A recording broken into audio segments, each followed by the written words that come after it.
Hey guys, this is Hex, and in today's video, I wanted to talk about the Dark Brotherhood DLC that was just announced for the Elder Scrolls Online.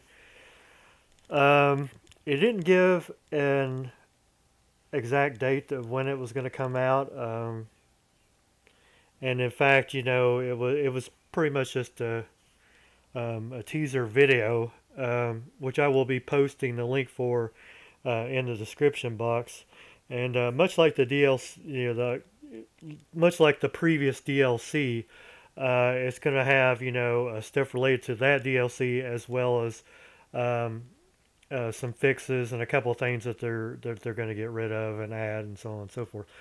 Um, so from what I've read so far, obviously for the Dark Brotherhood, you're going to become an assassin for hire, and according to the website.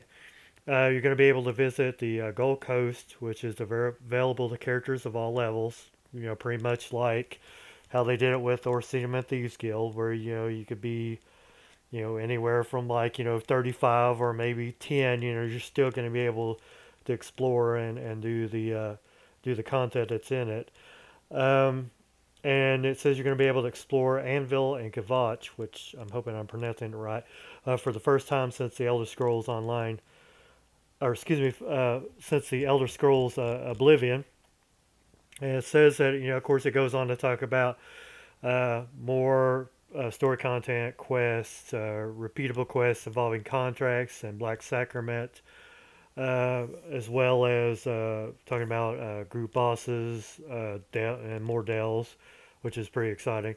The thing that they brought up, they talked about the new passive skill line, which I'm really curious about, because I know the Nightblade already has like an assassin skill line, and I'm just kind of wondering how that differs from what they have before.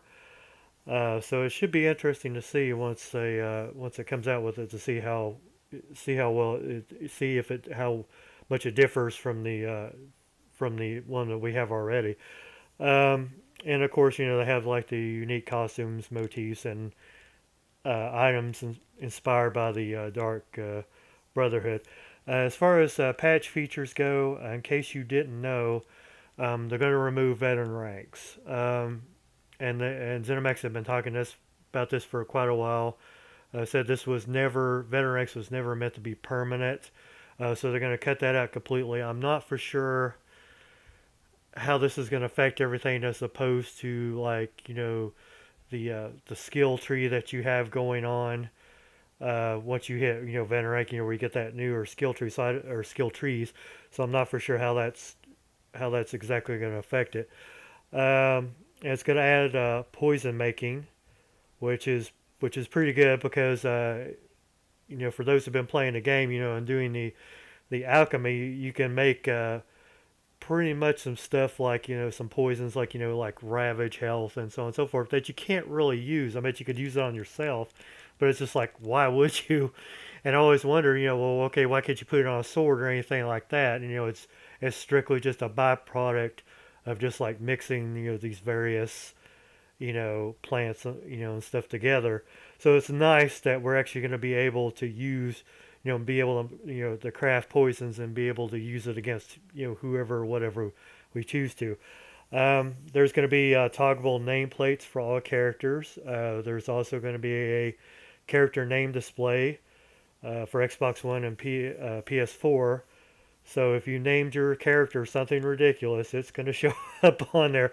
Which, if I had to guess, I'd say they'll probably have like you'll be able to switch it since it says toggleable nameplate. So I'm gonna guess I'm guessing you'll be able to switch if you want to keep your just your normal PSID or your character name, which I'll probably just go with my character, what I name my character. The item locking to help prevent accidental deconstruction of your most valuable items. Hell yes, I like that quite a bit. Because nothing's more annoying than accidentally getting rid of, accidentally destroying something. I mean, if you sell something, you can always go back and buy it, but if you destroy something accidentally, it's nice that you'll be able to have the option. That way you won't, get rid of it on accident. It will give it will also have further improvements and new features to the grouping tool, including a group ready check, vote to kick system, and update queue timer, which is good because we always want a faster grouping tool, which is it's not bad now, but if they can make it faster, oh, more power to them. It's going to have, of course, tons of updates to the Crown Store, which we, of course, expect. Craft bags for ESO Plus members, improvements and adjustments to item traits. They're going to, again, try to work on some stuff as far as the Cyrodiil performance improvements, because they're always trying to constantly, because I know, guys, that there's a lot of complaints, about lag and all this other stuff, glitches and so on and so forth. So they are working their best to try to get that all, get the kinks ironed out. So you just have to kind of be patient with them. They have the Sanctum Ophidia trial scaling. I probably butchered that. Rebalancing and the addition of normal and veteran mode. Balance improvements to combat and gameplay abilities, including the Fighters Guild skill line, vampires, and stamina abilities, which is good news for those people that like to use those.